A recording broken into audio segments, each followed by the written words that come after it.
뉴스파의 최순서입니다. 화성 연쇄 살인 사건의 유력 용의자 이춘재가 화성 연쇄 살인 사건은 모두 본인이 저지른 범죄다라고 자백을 했습니다. 때문에 8차 사건의 범인으로 지목이 돼서 20년 옥살이를 했던 윤모 씨가 재심을 준비하고 있습니다. 이 소식 자세히 알아보겠습니다. 이춘재가 화성 연쇄 살인 사건 외에도 또 범행을 저질렀다 이런 추가 범죄의 사실을 자백을 했네요. 어떤 부분입니까? 네, 지금 1차부터 10차 예. 공식적으로 지금 집계된 그 살해 기록은 10차로 되어 있고 8차가 이제 모방 범죄라고 했고요. 예. 그리고 청주에서 2건, 그리고 이제 그 화성 인근 수원이라든지 또 화성에서 2건 이렇게 해서 4건, 14건의 어떤 그 살인 사건의 범인이다 본인이. 네, 이렇게 자백을 했습니다. 그러면 처제를 죽였으니까 살해를 한 사람은 모두 15명이 네, 되는 그렇게 거예요? 네, 그렇게 집계되는 겁니다. 네. 지금 문제가 되고 있는 윤모 씨의 상황, 즉 8차 화성 사건인데요. 8차 사건은 어떤 사건이었는지 잠깐 좀 정리를 좀 해주시죠. 네, 88년 9월 16일. 예.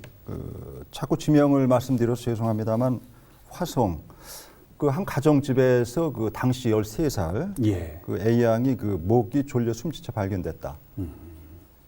그런데 그 발견 당시에 화성 연쇄 살인 사건의 하나의 그 같은 패턴이 아니다 해서 예. 또 그 유력한 용의자로 지목했던 사람하고 혈액형이 다르다. 예. 그리고 또 그 이웃집에 살았거든요, 윤모 씨가. 예. 그래서 그분의 어떤 그 채모에서 티타늄 성분, 그 금속 성분이겠죠. 티타늄 성분이요. 네네. 예. 그런 성분이 발견된 점 등으로 미루어서 이제 그 지금 무고를 주장하는 이제 윤 씨를 그 범인으로 지목을 하고 예. 이제 옥살이를 시킨 거죠. 네. 당시에 13살 A 양 그 살해 현장에서 남성의 음모가 네. 여러 개 발견이 됐다 이렇게 지금 얘기가 되어 있던데요. 네네. 어떻습니까? 이 당시 수사 기법이 이제 80년대 예. 지금 후반이죠. 예. 80년대 후반 88 올림픽 그렇죠. 한참. 그리고 그 5060 넘어가는 시기 그렇습니다. 예. 한참 그 공안 정국이던 시절. 예. 그러니까는 그 뭐 영화 살인의 추억에도 나옵니다만은 그 주인공 송강호 씨가 이 침 튀겨서 범인이 어디로 갔나, 딱 튀겨서 동쪽으로 갔나, 서쪽으로 갔나 이걸 그게 뭐 우스갯소리 같지만은 그 당시에는 그렇게 과학 수사라는 개념이 없었던 때죠. 전혀. 네. 예. 예. 그러다가 이제 뭐 그래서 유력 용의자를 DNA 검사를 외국에 막 보내고 그러지 않습니까? 그렇죠. 그런데 아마 이 당시에 그 이제 국과수의 그 방사성 동위원소 감별법 뭐 예. 이런 이제 그 기법들이 막 이제 새롭게 도입이 되면서 장비가 이제 최신 장비로 막 교체되면서 이제 감별들을 했겠죠. 예. 그래서 당시에도 그 용의자를 지목하는 가장 중요한 근거가 혈액형이었어요. 아하. 네. 예. 그러니까 당시에 살해 현장에서 남성의 음모가 여러 개 발견이 됐더라도 지금의 유전자 분석이라면 바로 찾을 수 있었을 텐데 티타늄 성분이 윤모 씨에게도 나왔던 모양이죠. 그러니까 그렇죠, 윤 씨가 그렇죠. 범인이다. 이렇게 지목이 네. 된 모양입니다. 그래서 그 당시 그 일대 남성들 그러니까 고등학생 이상 남성들 대상으로 채모를 일제히 수거를 해가지고 말씀하셨던 그 검사를 했다. 예. 그런 또 좀 웃지 못할 또 해프닝도 있었던 사건이고. 예.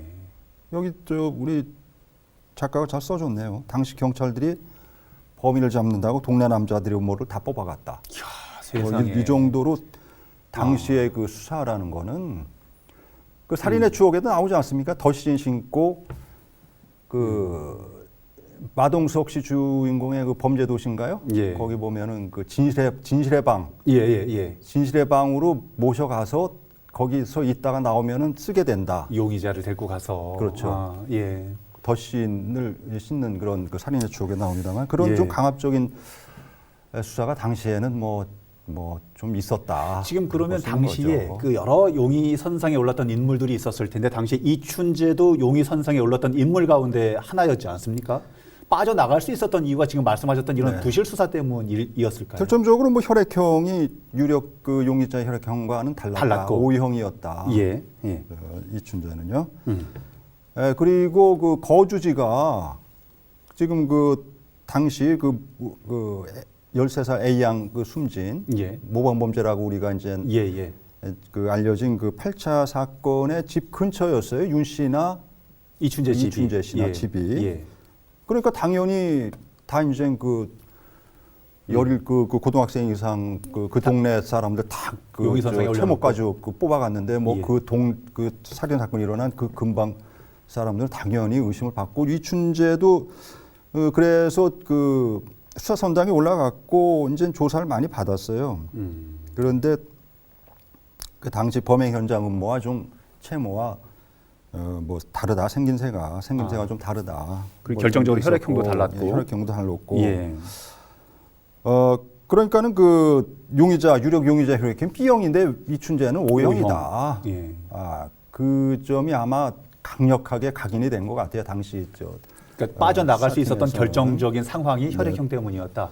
네. 지금 얘기가 되고 있는 논란이 되고 있는 이 윤모 씨, 윤 씨는 당시에 내가 살인을 하지 않았지만 경찰의 강압적 수사에 이기지 못해서 가짜로 거짓 자백을 한 거다라고 네. 주장을 하던데.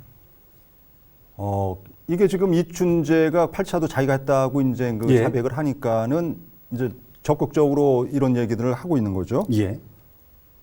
그 쉽게 얘기하면 그 윤 씨 얘기로는 얘기를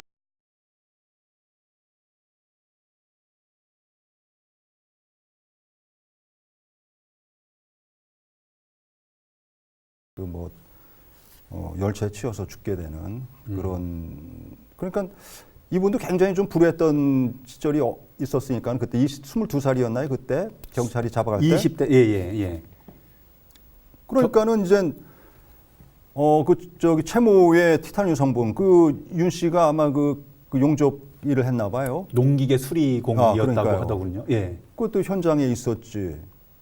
뭐 또 약간 또 뭐 그런 게 있었겠죠. 그리고 뭐 경찰이 강압적으로 계속해서 강압적으로 지금 뭐 했다고 본인은 주장하는 거니까. 네, 본인의 주장이고 예, 경찰은 당시 그런 적 없다. 조사 경찰은 강압적인 건 전혀 없었다. 뭐 이렇게 얘기를 하고. 네, 지금 그게 또 이제 굉장히 지금 윤 씨 대두가 같은 되고 경우는요, 있는 거고. 교도소 네. 내에서 수감 생활 중 내내도 본인은 8차 사건의 범인이 아니다, 무죄를 주장을 했다고 하더라고요.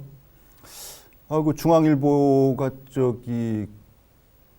그 취재한 내용을 보면요. 예. 그 당시 그 청주교도소에서 10년간 윤 씨랑 같이 이제 교도관으로 있으면서 예.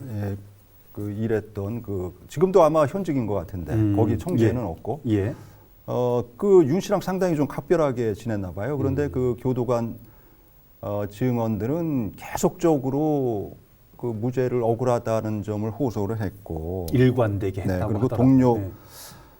수감자들한테도 계속적으로 억울하다 그렇게 또 얘기를 했었고 상당히 또 가수 하춘화의 노래 무죄도 아주 습관성으로 자주 불렀다고 그래요.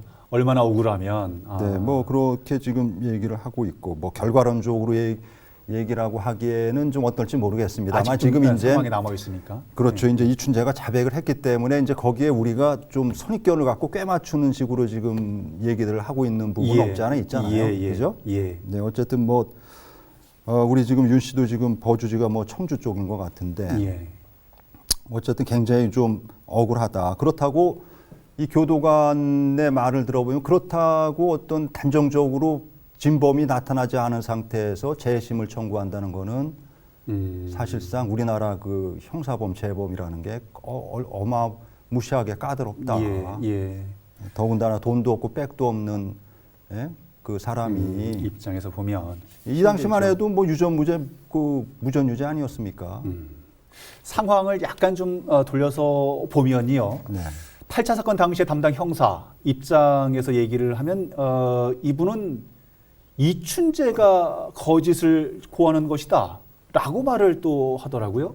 그렇죠. 이거 엄청난 일이죠. 뒤집어지면 다 상적으로 봐서는 이미 윤 씨는 20년 동안 복역을 했고 10년 전에 출소를 했어요. 네, 이건 뭐 상황에서. 형사보상금이 문제가 아니라 사실 뭐 이런 무고한 어떻게 보면 뭐 가정적인 얘기지만은 무고한 시민이 인생이 이렇게 그냥 인생이 날아간 완전히 거니까요. 절단이 난 건데 예. 그 8차 사건 수사했던 경찰관을 그 우리 그 뉴시스에서 예. 그 아마 취재를 했나 봐요. 예. 전화 통화로. 예. 그래서 그 증거가 뚜렷했기 때문에 고문할 필요가 없었다. 강압적인 수사는 강압적인 필요 건 없었다. 예.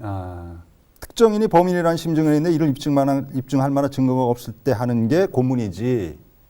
그러니까 고문은 있었다는 거예요. 그러니까 지금 그 담당 형사의 주장, 특별한 정확한 증거라고 하는 그 증거가 현장에서 검출된 남성의 음모에서 티타늄이 검출이 됐고 윤 씨의 음모에서 티타늄이 검출됐기 때문에 이것이 그러니까. 정확한 거다. 지금 그 윤 씨의 그 채모가 왜 그 살해 현장에서 발견이 됐냐? 그 부분도 예. 이게 굉장히 좀 아이러니하고 좀 이상한 일 아니겠어요? 그렇습니다. 예, 예. 그러니까는 당시만 해도 이 그 동요 방사성 동요 지금은 저 조사 기법 쓰지도 않는답니다. 이제 하도 오래돼서 당시에는 이게 그런데 최첨단 수사 기법이었겠죠.